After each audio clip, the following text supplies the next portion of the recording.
Hello, hello, hello, and welcome to the Magpie's Way podcast. My name is Kaylee, and I would love to welcome you to this place where we find and discover how to apply magic to our everyday lives. During the podcast, we'll cover how you're likely already doing some form of magic, and hopefully, you'll discover new ways to bring more magic into your life too. So, feel free to cozy up, maybe have a brew. Mine is a peppermint tea, and join me for this week's musing.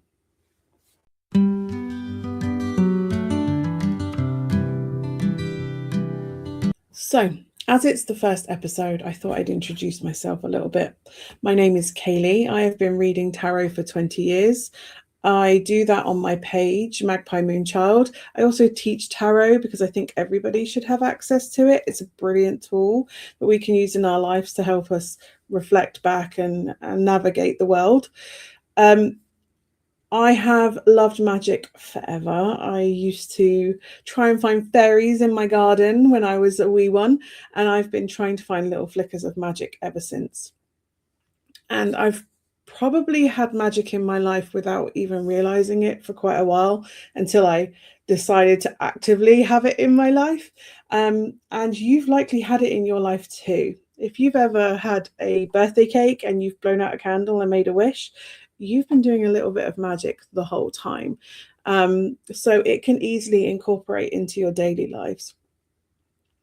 As this podcast moves along, I'm hoping to bring people on to share their spiritual and magical journeys, and ask them, first of all, what they feel magic is, to define that for themselves, to show how they've got to where they are now and how they use magic in their everyday lives.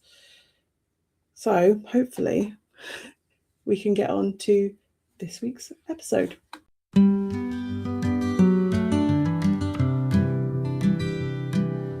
So my guest for this episode is my wonderful dear friend, Alison May. We've known each other for about 5 or 6 years, have worked together in various ways. She currently works in a cemetery for her day job, which is already really cool. But previously, she's been a spiritual life coach, a Reiki master. So not only doing energy healings with Reiki, but teaching other people to do that too. Has done soul and light language, and has learned about human design and uses it every day in the way she approaches her life, and actually applies that to her life, which is incredible and I could listen to all day. However, today we had an earlier chat about magic, and I'm going to share that with you now. So settle in, grab your brew, and hopefully I'll see you on the other side.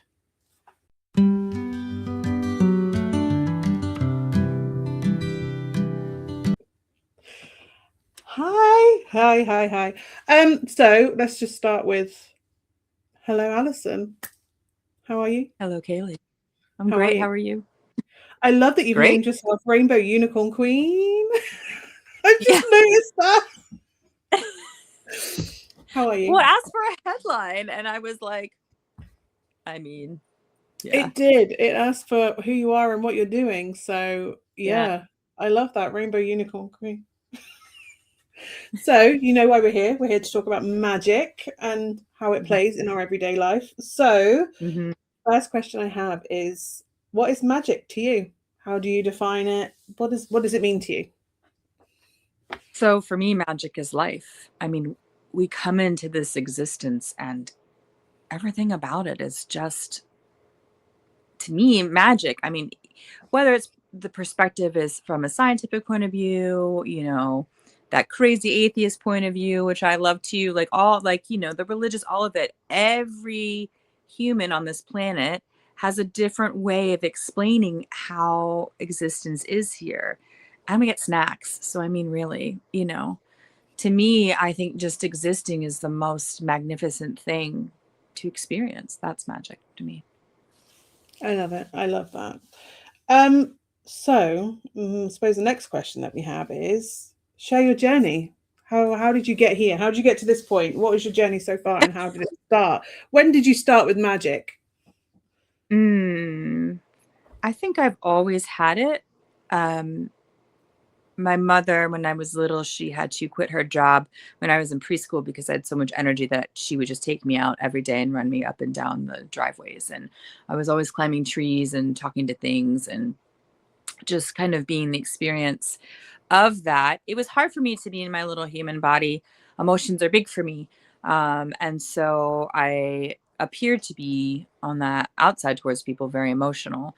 And to kind of work through the world, I just lived in stories and told stories and, found ways to kind of explain how it was. And that journey brought me here. I fell into a lot of teachings of the earth, which was really nice. I was very fortunate in my younger years to have in our little Quaker school Sunday morning, programs. We had a beautiful woman who would share the stories of the way through nature, and we would go out and we would look at things and and to see it from that perspective and to talk about the people who came from this land and and how we kind of all work together and really just weaving stories and researching and finding new ways and experiencing new things, and that there's just like so much to the world. There's so much to the world.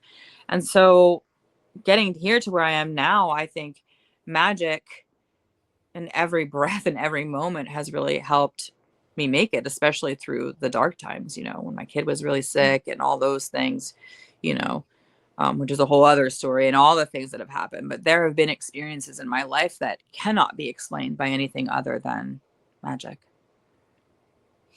I love that. I love that you mentioned stories. Like, how do you feel stories fit in with magic? When when our beautiful brains can't understand what is going on, we don't have the words for it yet. We don't have the data, if you will, for it yet. We have this incredible ability to be able to explain it in a way through our experiences, through storytelling that helps us feel safe and helps us understand, which helps us, biologically like lower cortisol level Yeah. and not feel like we're being hunted all the time, because like things are scary out there when you don't know what they are, and when Yeah. you give it an explanation, you know, I mean, the story of the gods are so, great, or in that same breath, the aliens, whatever it is, to explain things that we haven't been able to explain through science in that way, it's still there. We just don't have the words for it yet. And by the storytelling, I think is so incredible, especially in the cultures that have it, it's all orated through their culture, it's told. Yeah. And so from a very small person, you hear these things and it helps shape how you look at the world through curiosity as opposed to through fear. And I just think storytelling on so many levels, really helps our brains understand things. For instance, my daughter is reading all the banned books right now, and one of them is Animal Farm, and it has really changed her life. And Yeah. what an interesting way to tell something that was happening in the times through animals living on a farm, right? It's still the same thing happening, but our brains are able to accept it more easily because it's not happening to humans, it's happening to animals in that way. But the concept still remains the same.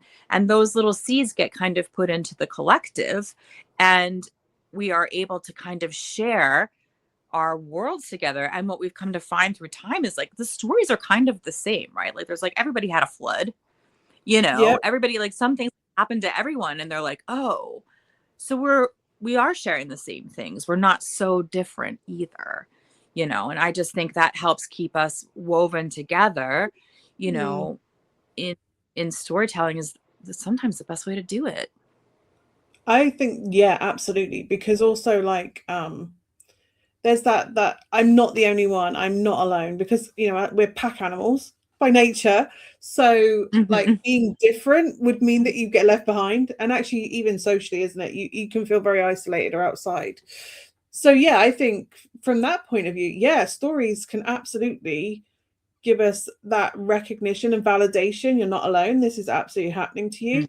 I think they also give us a path, whether we know it or not. Like, oh, they navigated it this way, and that can either teach you not to do it that way, or that might work for me and I can give it a go as well. So I really love that. I also love that you said like magic, and I always remember a phrase. I can't remember where I learned it from, but like magic is just the science. Magic is just science we don't understand yet as well. Like Mhm. it's this, we're still learning, we're still growing, we're still comprehending. Yeah, I love that. I love that that's this magic that is in a story. And like you said, the gods, they're just allegories for, you have all these myths and legends, these epics. And yes, that all ties into deeper things like Jungian shadow things, which not everybody wants to go into, but like these archetypes and psychological concepts, these keys, which again ties in tarot. That's all they are, is these 78 keys and doorways of life. So yeah, I think Mhm. stories do have so much magic in it that can teach us and help us comprehend what feels big and scary. And like you say, if it's happening to Yeah. animals, it's not happening to us, but the story is what's happening to us. Or it's a bit like Charlotte's Web kind of thing, or Yeah. all these stories have different things that can teach us things. There's magic in the words. That's why they call it spelling, right? Right. So, yeah. 100%. And, Yeah. I love so much how you brought up the tarot too, because, I'm almost 100% positive this was you when you were teaching your classes all these million years ago. And you said Yeah. something very succinct that I talk to a lot of people about who have a fear of them, right? Because of the propaganda and all of that.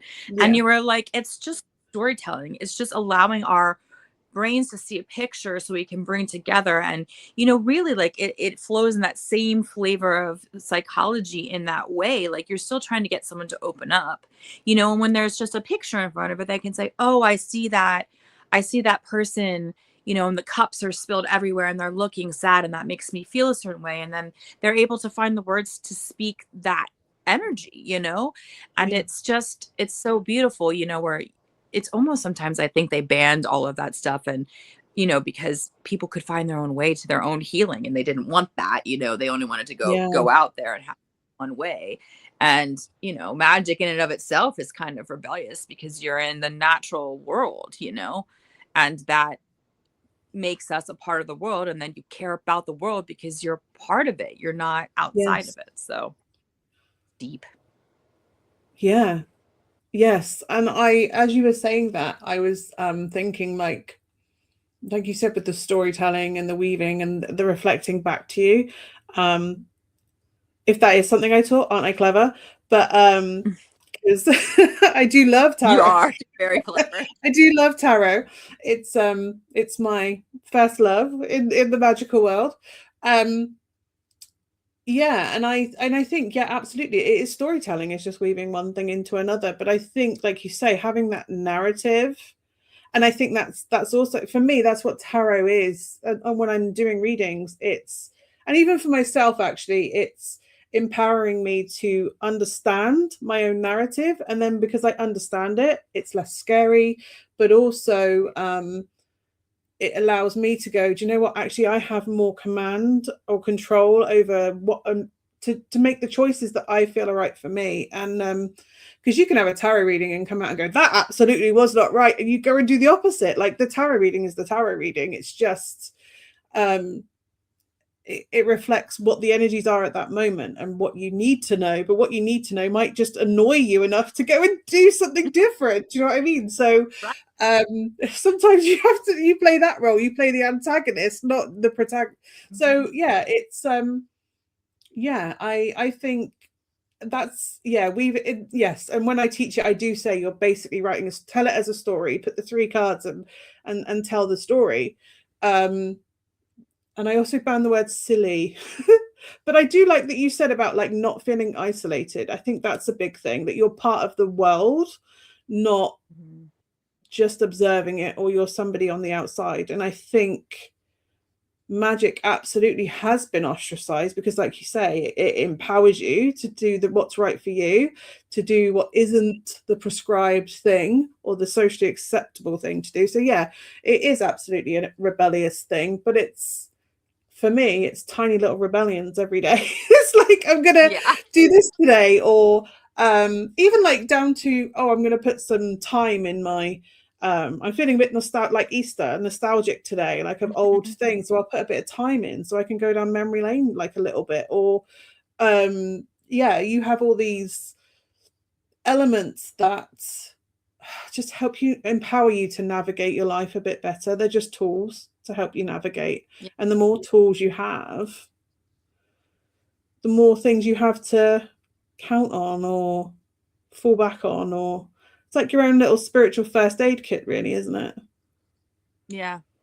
Well, and like Yeah. you say, just to me, it's like brewing that tea and having that cup, right? I mean, when we met, that's kind of like what we did. I was a wild mess. I mean, my kid was sick, like all these things were happening, like all the new world was opening up. We were like, 2020, we're like trapped in our houses, the whole thing. Yes. But here you are every day. We eat every day, and your beautiful husband would pour a cup of tea for you and have it like just right with like, and I would watch it and I was like, oh, that looks like that feels good. Like that's something that I want to bring into my life. And it was like, this is also like his magic bringing in, because he's pouring his love into the tea, right? So you're getting that energy in it. And, my husband started doing it, and we were both getting well, he tea did made it for this us. morning. Yeah, he did. Yeah. It's what he does now. And He it's does such a that now, beautiful, like that little thing. And, and magic can just be that simple of that little cup of tea being made, and having all that love poured in, and that nurturing and wishing well. And, like you said, like words are spells. And so when we're saying, I love you, I love you, I love you, there's the famous Japanese scientist who, of course, I can't remember his name right now, who did the work where he looked in the microscope, saying just the words itself changed the structure of the water. You can tell that when, so blessing the water is such a big deal, and, all of that. And I know there's a woman, her name's Veda Austin. She's doing work with non-speakers who speak to the water telepathically, and the water shifts. And when she looks at it, it tells the story. So they're able to communicate in that way. And, and they talk about water holds memory and the whole thing. I'm like, that's magic. We just like didn't have once again, the science brain, logic brain side to be like, oh, we know what that magic is, like how it works, So it's funny how well, we did together. kind of know that water had memory to an extent, because speaking of your husband, he did teach me the runes, and Isa, ice, is it's memories. It's the water holds memories, and actually right, that you can, by thawing it out, bring form to those memories. So yeah, there is, so like you say, just, and literally every morning I set intentions with my cup of tea every day. It's like, today it's going to be a good day. I'm getting rid of the rubbish I do not want in my life today. If I really want it to happen quickly, I'll do it with coffee. But yeah, it's like you say, it's these little things. And I think it's living with intention is the most powerful thing that magic can give us. Like, I'm doing this with purpose, with direction, with intention. Especially because people are obsessed with like a divine purpose. Like, what is my purpose? And it's like, oh, they're waiting for someone to tell them what their calling is. And actually, you may be living your purpose anyway, just by being an awesome source human who just compliments someone for their hair, and you don't know that it's made their whole day, and pick them up out of a very dark hole, or just a bit of kindness of letting someone go before you in the shopping queue because they've got a basket, but you don't know that they really needed to get to the hospital because they're visiting a family member, and that's more time they've got with them. So I think it's just doing things with intention and purpose that lead to bigger things, because, well, that's manifestation as well, right? Because it's like, I intend to have this, and I'm focused on this goal, and I'm very aware I have to do work. So yeah, and you're also regulating your emotional and systems, right? Your vagus nerve, all of that. You're focused on your breathing. You're telling your body, hey, I'm okay, we're okay, nothing's happening, because we have so much coming at us all the time. We don't really have that natural reset like our ancestors had. We're always being hit by some kind of frequency, something out there trying to catch our attention, especially in the Kabbalistic world. And I love so much. And I think that's why people are so drawn to things like religion, especially, most religions have like a very set ritual where, and then your body, it becomes muscle memory, and your body goes, oh, this is a safe time. This is a safe time, And Yeah.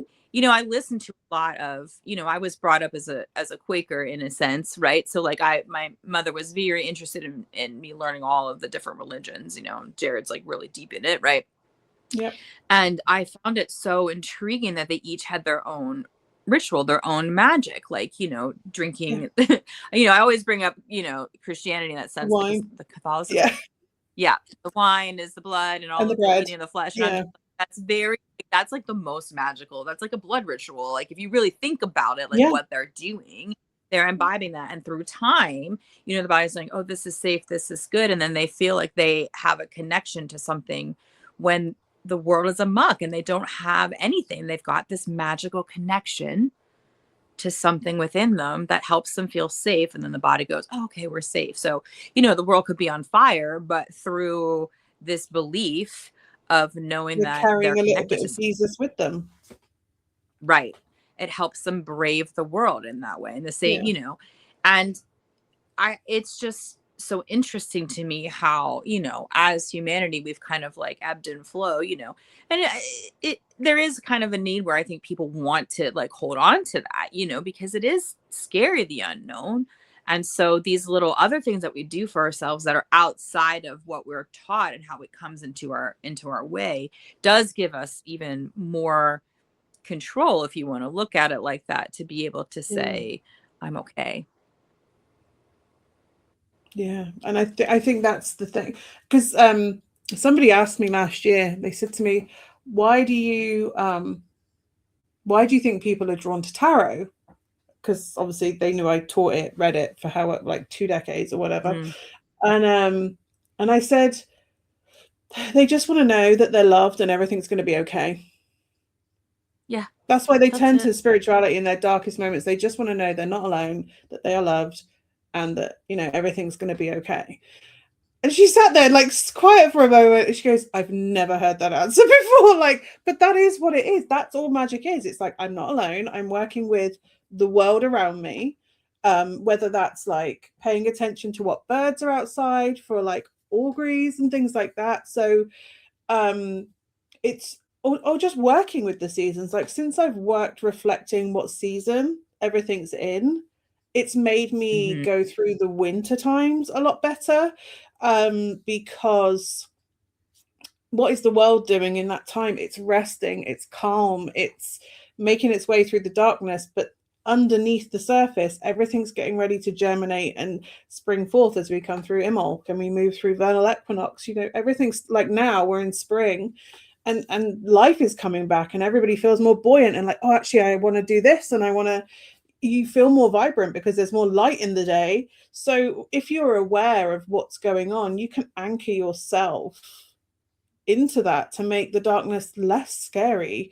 Or like, we have Samhain, or as everybody else knows it, Halloween, on the 31st. That's our final harvest traditionally. Like when we were more aligned with nature, that was the final harvest. And that's when you let things go and you shed it and you honor what's gone, that we what has happened. And then you're looking at, what do I need to carry me through the darkness? What do I need to reflect on as I'm going through, allowing things to mulch down and transmute or transform in that time, and then emerge out the other side. It's kind of a metamorphic time in your year for you to reflect. And we do tie into that a little bit with like New Year's resolutions and things like that. Like, I think that's I have no evidence for this, but I think that whole reflecting over the year and going, what do I want to achieve next year? I do think that's just tied into that time of year, but it's become like a social burden that we have to have a New Year's resolution. But if you do it in a more Mm-hmm. healthy, practical way, and actually go, I'm doing this because I'm reflecting what's going on with nature, I think you can have it can help you feel more anchored and less strung out. Strung out, is that the word I'm Yeah. looking for? Like less overwhelmed by everything. It allows you to be messy. It allows you to fail. It allows you to experiment. It allows you to not, oh my gosh, I'm going to say it. It allows you to enjoy the journey and not the destination. Like, Yes. And I think that's what it's we coming. do. And again, so you can always like reset. Like, you know, there are no wrong turns and every way leads to home, right? Yeah. And so we have, like, I think in the cyclicalness, yeah, Yes. that's the word of it. It's always like that boundary of the in between too, that we have this ability. And you think about it, like society, like over here, like they're crazy about spring cleanup and fall cleanup, like get rid of your leaves and make sure it looks great and whatever. And Leave the when leaves. we don't allow things to like rest and germinate and decompose and like release, and there's this way of like holding the box. And then what we're finding out is that we've been killing the environment through just like Yeah. literally raking leaves, because that in itself, and that's another way of looking at how magic is so important, and being connected to the plants and everything. And like pharmaceuticals came from plants. Like they're plants that are Yes. just like a piece was like, but we miss the whole. And I think that's the difference between, the herbalistic approach versus the pharmaceutical approach, is that the pharmaceutical approach takes a one thing, intensifies, and that's it. And that's fine. That's one way to do it, right? That's one way to Yeah. do magic. Just hone in on the one thing. And then the other, they call that the holistic part, is to take the whole of it and understand like the whole part of the plant. And and they talk about, like Rod talks about in human design, he's like, eventually he's like, we're going to figure it out that we don't even need to kill the plant. We can just find the plants that connect with us. And I was like, this is And literally work what with the them. natives have been saying Yeah. forever. Plant sitting, Yeah. right? you know and Yeah. that plant will nourish us. And I was like, what an interesting way. you know Humans are always trying to come back to the magic that's already in front of us, It's and always has there. been. Yeah. We're always drawn to things that like complete us, right? Whether it be people, whether it be a space, we're always kind of like looking for that completion. And I think when you allow yourself to just fall into the unknown in that way, and to know that the unknown has you, that absu, right? Yes. That depth, right? That there's something always there, because you think about it, like in the core of the earth, like what holds the earth together? Like what keeps us on Yeah. this planet hurling through the space, right? Gravity or Void. whatever. Yeah. Always trying to explain it. But that's magic, man, at the end of the day. Because it's science we don't understand yet. Because it's just science we don't understand. We don't understand yet. And I Well, think someone might, but we don't. right. And I think the word itself, magic, has kind of taken that way, because so many people for so long didn't have access to learn how to read or knowledge in that way. And so Yeah. if they weren't taught, how it had been in the cycles, and starting moving the cities, and you think about, when we're coming back to, once again, to the point of water, like how important it is to keep water clean, and it Yeah. wasn't just it, and how like, the women were like, man, water's not clean. And that's how beer came to be. Like, that's magic, Oh, that was like like, cholera, wasn't it? In Victorian London, there was a cholera yeah, outbreak. It was all from one pump. And they're like, huh, there's this brewery at the end of the road. Why are they not getting sick? Because they were drinking beer. They were drinking what they were making, not the water at the standpipe. Like, right. And the temperature killed, when they boiled the water, it killed the yeah, bacteria. But we didn't have the science for it yet. We didn't know why. yeah. We just knew it worked, right? Magic. Like, And the guy who trust it. worked it out was told he was crazy, that it wasn't that. Right. Like, I and it's know. like, oh no, wait, he was right. Yeah. Yeah. Yeah. It's so interesting. I love And it. it's and when you were saying about like how we've messed with nature in that sense, like that things that aren't there aren't means that things aren't growing properly. I never knew until yesterday that there used to be bison in this country, and that they've just started a new herd about 5 years ago of bison in Kent. With the wood, they got lottery funding for it and stuff. Because there are no big animals that are wild anymore to go through and break up the brambles Yeah. and to eat the bits, so that little things like to break the tree so that the fungi can get in, or like Right. critters can get in and survive. And we've messed with it so much that we have to they've reintroduced beavers for the rivers. So it's They do like, the work. okay, yeah, why are we not?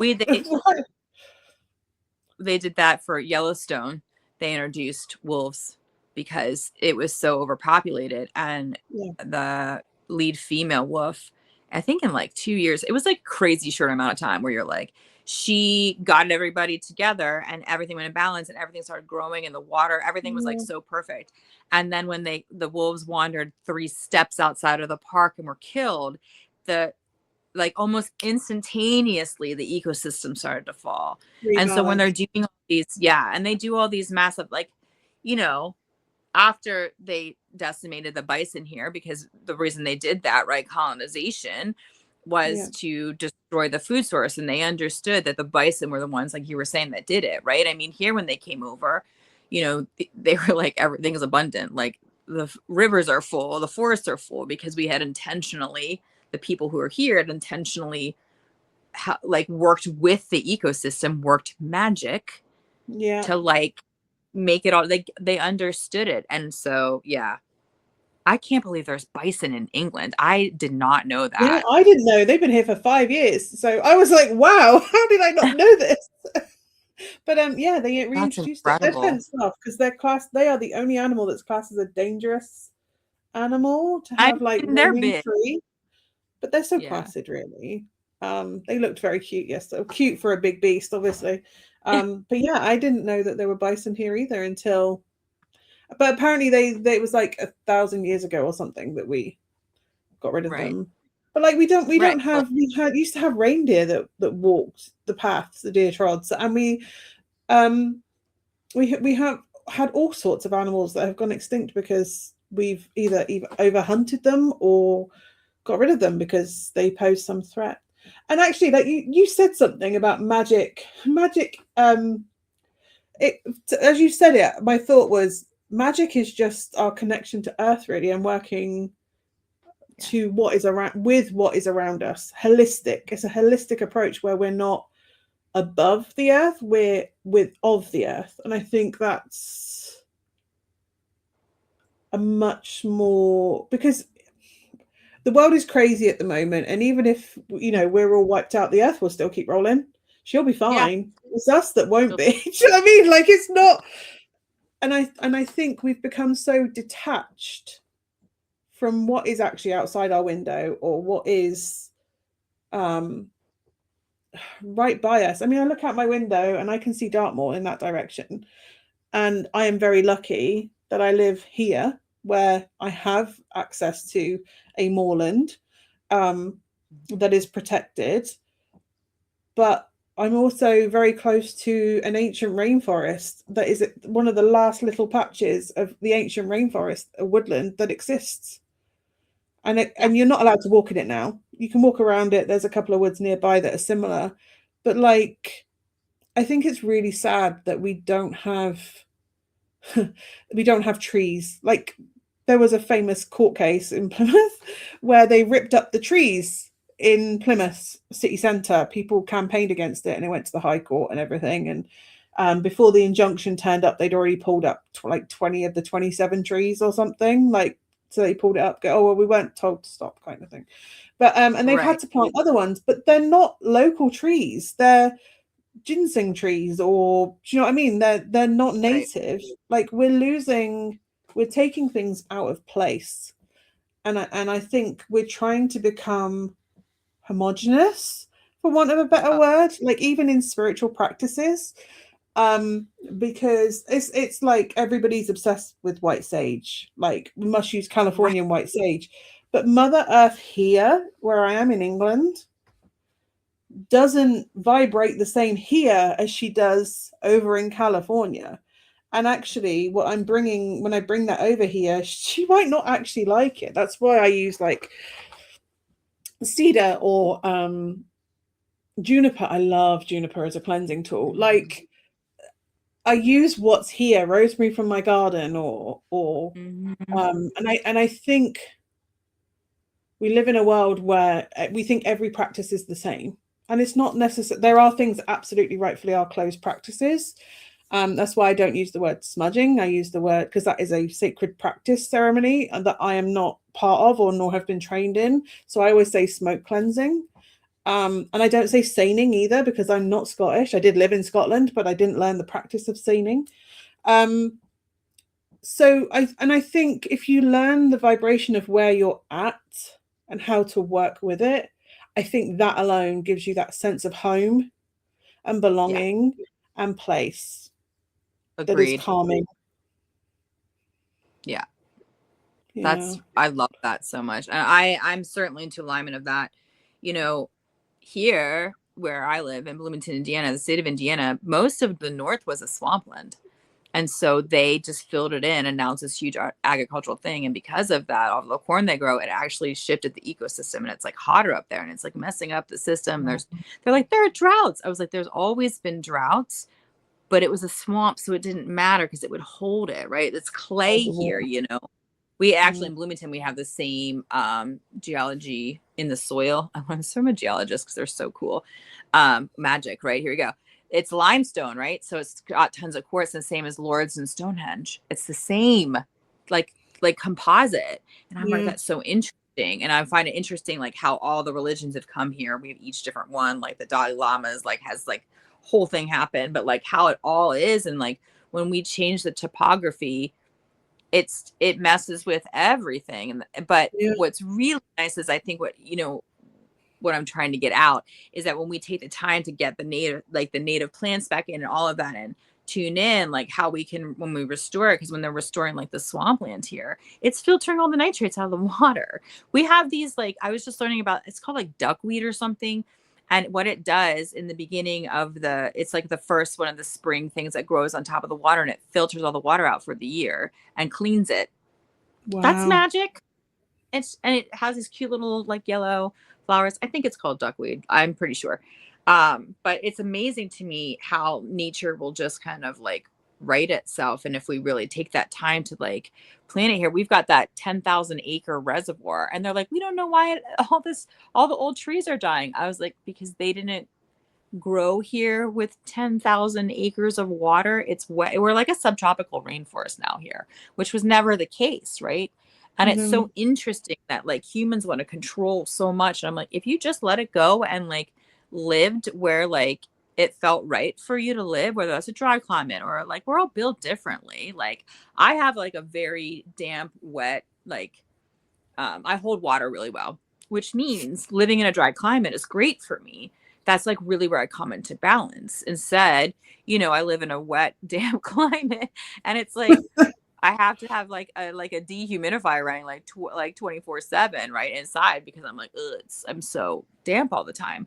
But if we just take that time to like get back into where we're called to be, like, I don't know, the sage thing that I'm like so in alignment with that, because I see it all the time. And also like, how did you pull that? Did you pull it at the right time? Like there were right times, like knotweed in Japan, they only pull in the fall on a certain moon, blah, blah, blah. Like there Was are it rules. ethically farmed? Right. It's over farmed. Like, yeah. Finding magic in your backyard. Goldenrod grows crazy here. People are like, I'm allergic to it. I was like, but why? Why are you what are you trying to tell you? Yeah. Well, I had that with spiders. I used to be scared of spiders. Don't get me wrong, they still freak me out a lot. Like there are things that are programmed in me that are not going to change about spiders. But I did do that. I went, why am I scared of spiders? And I started looking at like the spiritual medicine. I'm not saying eat spiders, but I'm like, in any way, shape, or form, or get whatever. Right. But like, they all have a spiritual message, medicine, the thing that we can take away with them. Yeah. And actually, I actually have one tattooed on my a little tiny spider in my web of the weird, because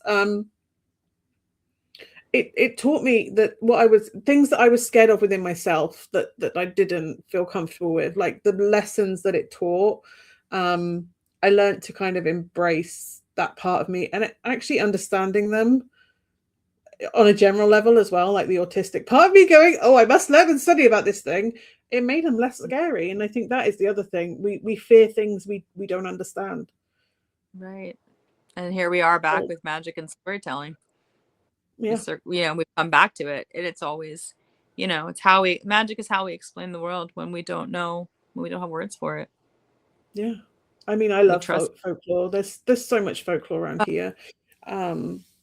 It's almost as rich as the Welsh Mabinogi folklore tales and things like that. Like I live on the River Tamar, and like the folklore of that, like a water nymph that just wanted to be above the surface. Like, I just want to be who I am. I don't want to be a gnome under the ground. Like, Yeah. and then gets, goes off adventuring and gets turned into a river. And it's like, oh, okay. It's a wonderful story. It's way much more to it than that. But like, I think it's beautiful that our rivers have stories and are, Yeah.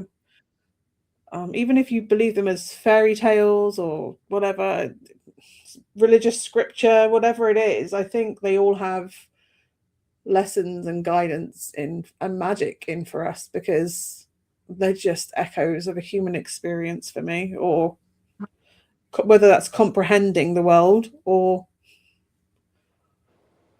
teaching us something. Yep. 100%. Yeah, Good. yeah. All day, every day. I love stories. I Me think they're too. amazing. So with that, we come to magic every day. Mm. How do you weave magic into your everyday or into mundanity? How do you have magic meet the mundane in your That's a great everyday life? question. I think the tea, having that tea made every day.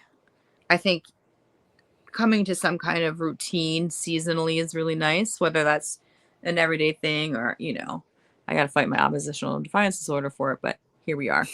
Um, I just, for me, it's like, you know, for me, it's just every day choosing to be my authentic self, my uniqueness, my zest for research and life, and bringing that in and figuring out the why. For me, that's magic. Um, when I'm really feeling in the energy of it's just so oppressive being a human, um, I pick up a book, or I listen to a podcast, or someone else's story in that way, whether it be super fantastical or on the even just listen to someone else's, calling a friend and listening about their love life. I'm just like, that's magic to me, Yeah, yeah. taking me out of my world, and putting me into somebody else's, and to be able to transport in that way. uh I think something else that I've done over time that I've gotten into is oil bathing. That's Oh, something that, wow. yeah. And I've come across different types of oils, different types of sacred oils people have done. So I'm a mishmash kind of girl and experimenting. And so there's that, and having a something that I say every day. It's, just like you're talking about with stirring the tea, and just, it doesn't always work, but, and I don't always remember, but, I try. And I think at night is, and I've been doing in the morning, which is crazy. And me, I'm like a wild feral raccoon. So for me to have anything consistent is just insane. But, saying, um, doing like Reiki to myself, and, those who have asked others at the end of night in the morning, just like finishing my day, starting my day that way. Um, just saying I love myself. I think that's magic. When I'm having emotions that I'm having a difficult time regulating, getting away from the influence of others, and just being like, hey, I'm having this big emotion. It's okay. Why am I having this big emotion? What is this? Those types of things, just really tending to myself, leaning into my divine feminine body. That's something, that I think cherishing it in that way, um, and finding things that make a difference, I think, in the world, for me, is very magical. Right now, like, I work as a cute little, my day job is a cute little administrator at the cemetery, and my job is to make sure everybody has the right stuff on their graves, and making sure that um they're honored in the correct way, and all of those things, and that the engravings are spelled correctly, and those small things. And to me, here I am tending to the dead, to the ancestors, so when people come and they connect, keeping the place beautiful, with flowers and things, and having, every morning we try to go, and we go to Babyland, and we just give blessings to the spirits that are still here, and connected to the spirits that have passed, especially with the children, because it's so hard for them, right? And so these are ways through time every day. And did it start that way? No, I was a wild creature. I didn't have anything. I just got up and went with it. And also that's another way for me to trust my instinct, to trust my intuition, to Yes. not fall into my brain all the time that it wants to. So it's, I think for each person, it's such a beautiful way. So every day I set myself up, you know, because I've done this deep dive in human design for a billion years now and really understanding that. And I kind of Yeah. understand how I fit in the larger wheel of the world. And I wait for people to be ready to have their fate changed. Like that's what I do. And I'm just like, Mm. but in the meantime, I have all these other little ways, like putting on the earrings my daddy gave me, like right before. This is the last gift he gave me before he left his mind, right? Yeah. And he always his whole life he'd be like, you should wear gold. And I was like, over my dead body, I'm a silver girl. And the I'm a last thing silver he gave, girl. Yeah. he goes, I'm giving you the universe and it's gold. And I want you to wear them because I'm not been, and he knew, I think about this. He knew like the energy of like gold and the sun and the warmth, what he was trying to say to me. He's like, you are my sun, you are my warmth. Here's this magic. And now you can carry the universe everywhere you go. Right. And that just those simple things is so deep. So those are the things that I do. Not always necessarily in that order, but No, no. I try to keep it as magical as possible because being a human is hard. Yes. Showering, cleaning clothes, dishes, the house, work, money, like family, humans, like the world, like it's so much. Like we were talking about it earlier today. We were like showering. Oh my Oh, gosh, like could I just have you said I just need a self-cleaning body, and I was like I would yeah. literally pay whatever it took for that, right? Well, But then I wouldn't self-cleaning. be for me, part of it is like, okay, the magic of taking care of my skin, Yes. and what I'm putting in my body, like nourishing my body, like that's a whole other And thing. Like, also in the shower, it's releasing. It's that cleansing part. Like I'm releasing right, the crap off of my body. And I do have a little ritual that I do in the shower that's like releasing. There's like an aura cleansing spell you can find anywhere on Pinterest. It's really simple. And it's a little bit of a play on that. But yeah, I just let like the cleansing. And actually once I'm in the shower, I do feel better. It's the irony of being neurodivergent. But and then I'm in there too long and I come out like a prune. yeah, But yeah, it's it's a case of yeah, I think yes, everything. I think magic is what gives us escapism. It helps us move between worlds. I think real or imagined. And like you said about gold, your dad said it gave you the universe. Gold was not created on our planet.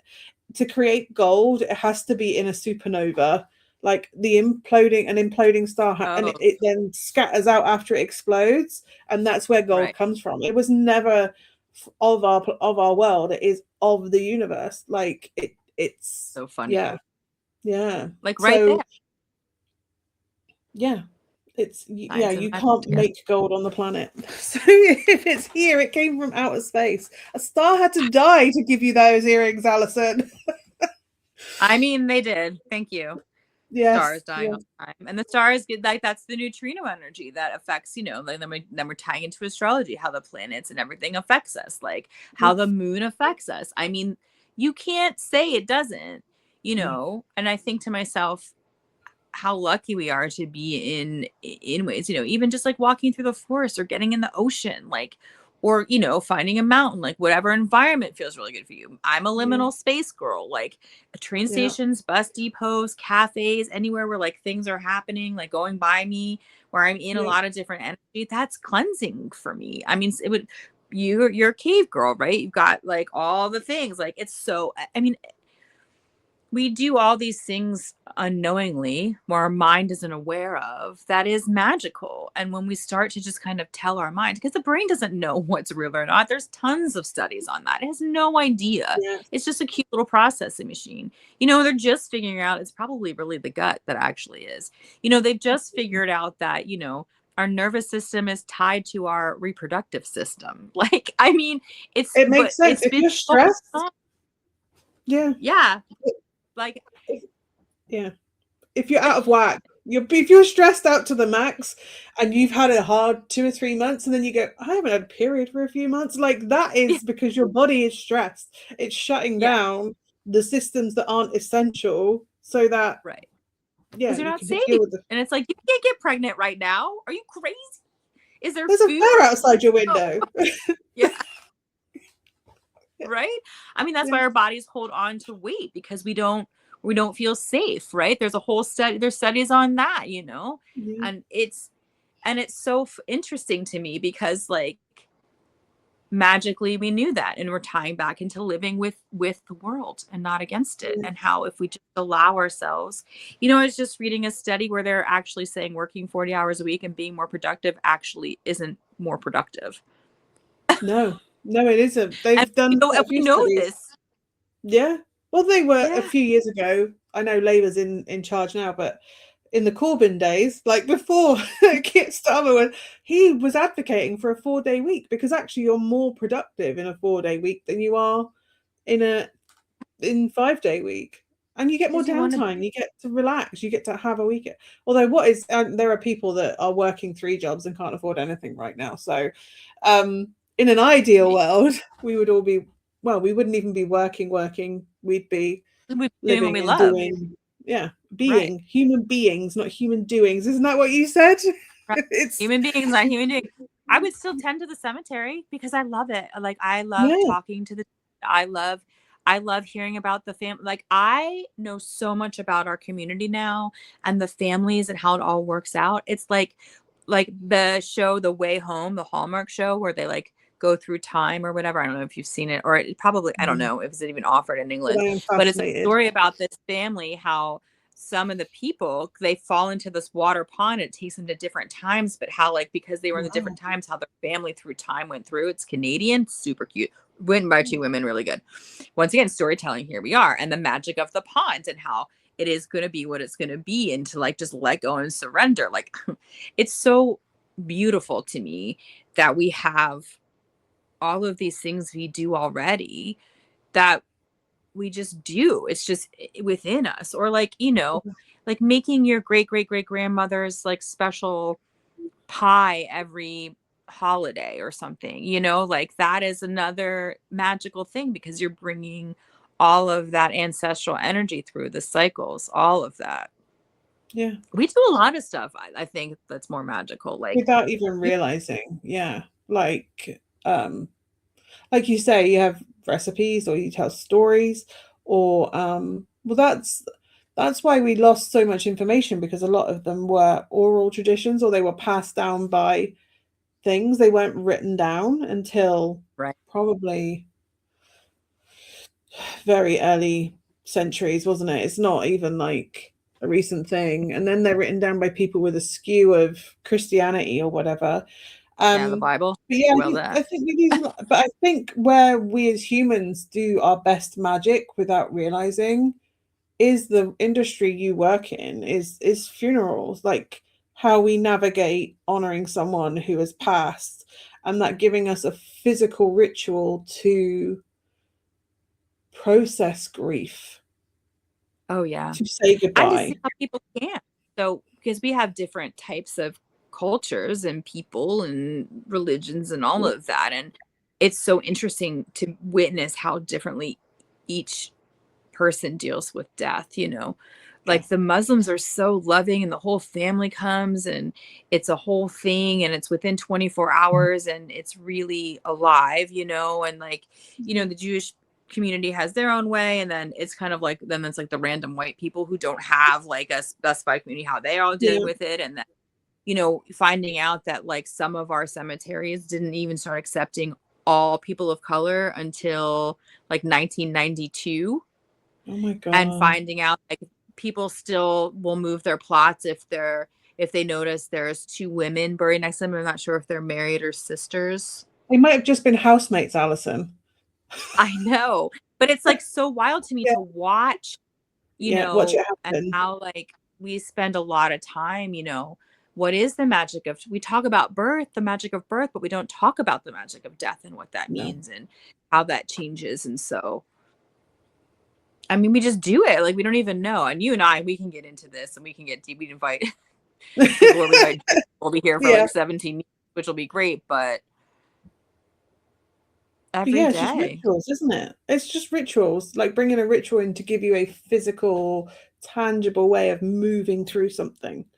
So, like Yeah. a Letting it, funeral, or like when someone's born, a christening, if that's what you believe in, or yeah. you know, sounds really weird, but in the UK, the dad will go out with his mates and they'll drink to toast the baby, toast the baby's head or whatever. Do you know what I mean? Like it's you So have this cute. thing, or you go in Scotland, like you sit it happened to us when Ewan was a tiny baby, and we're moving through the trolley because he's Scottish, so we were moving through the trolley, and this old lady came up to us and just put a pound in his hand and went, "You have to give a baby a coin. It's bad luck not to." So it's like these little blessings along the way as Yeah. well, and we have all these things like, you know, in Latino culture, you have the quinceañeras, which is now a party or whatever, but Mm-hmm. it is a movement through a milestone. It's honoring the rites of passage that Yeah. we move through. You have a wedding, and it's Walkabout. a Yeah. celebration of their love and their future, and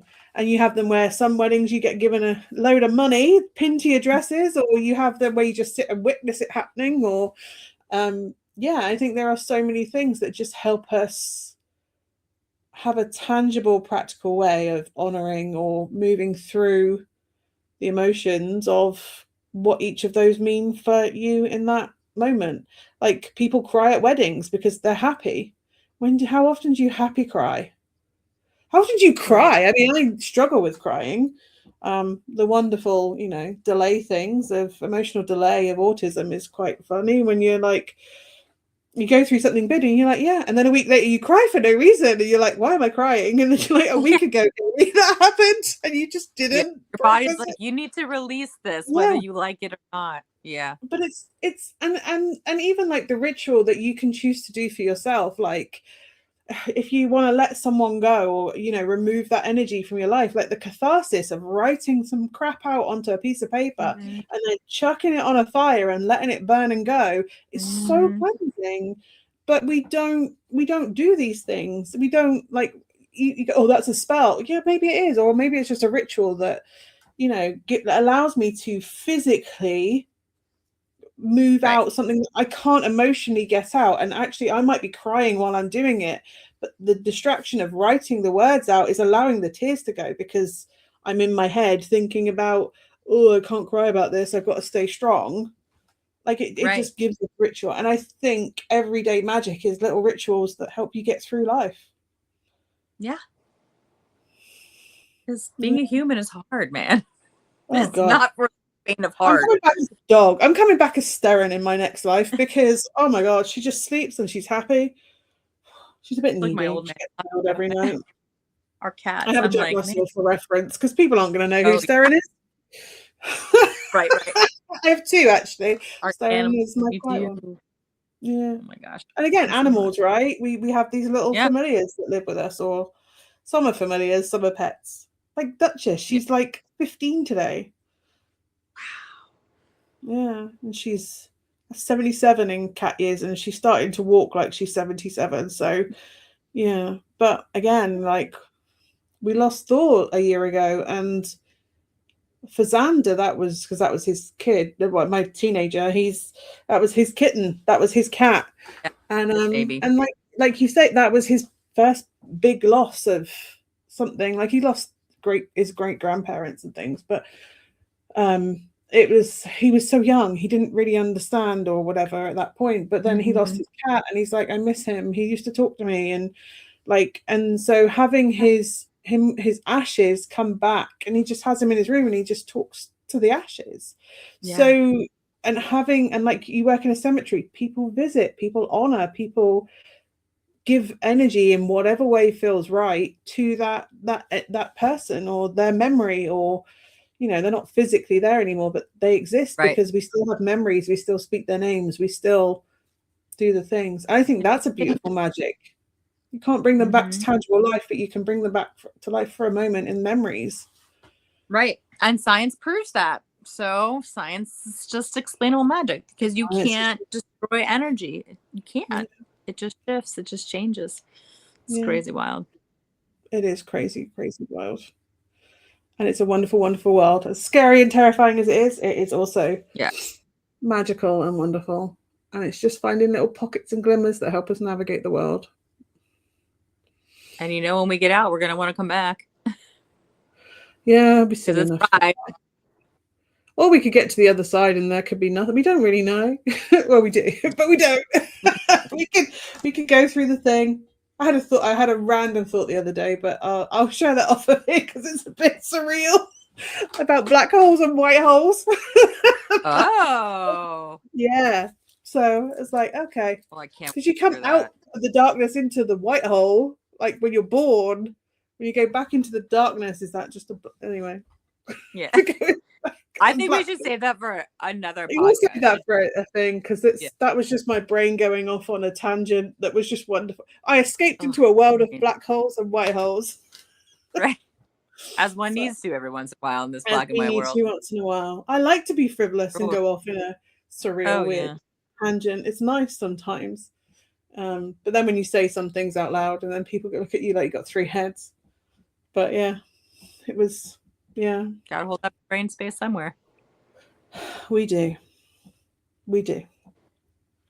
So I guess that's it, isn't it? We've come to a natural stop. We did it. We did it. Thank you so much for joining me on this first one. I'm sure we'll play again. Yeah. Thank you for inviting me. I know. It's so fun. I know. This is magic too. It is. It's all magic. Out with people. Yeah. It is. And the internet. What kind of magic and wizardry is this? I know, right? Talk across the planet. It's crazy.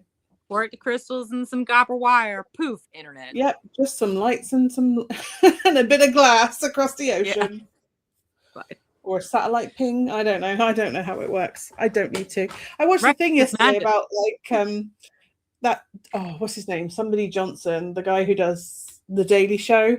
And he said, "Do you remember when the internet was on a CD?" And you'd have to put it in your computer to get the internet. And I was like, that sounds so wild these days when you're like, it's on your phone. But yeah, goes everywhere. Different magic to get the same thing. Yeah. Thank you so much for joining me today. I really appreciate it. As always, it's great just hanging out and chatting. And thank you. Yeah, have fun editing. Oh, I will. Thank you so much. Yeah, we'll talk soon in like 3 minutes. Yes. Okay, bye.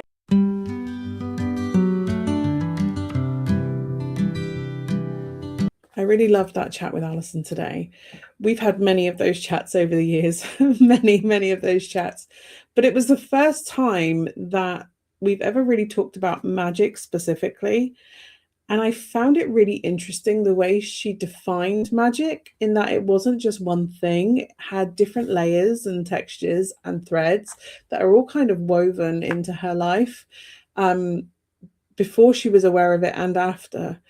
So I found that really fascinating. And I'm very grateful that she took the time to share this time with me and talk about magic in the world and how she applies it every day. And I also want to thank you guys for joining me for this podcast. If you've made it to here, you've made it the whole way through, and I am so grateful. And I really appreciate you taking the time. Hopefully you'll join me again for the next one. If you'd like to know more, you can find out more on the Instagram and most of the social media with the handle @themagpie's_way. And yeah, it's been a joy and a delight to have this chat today. And hopefully it's brought you some understanding of magic, and also maybe ways that you've either already been doing magic or ways and ideas of things that you can do to bring magic into your life more actively. So hopefully I'll see you next time. But until then, bye for now.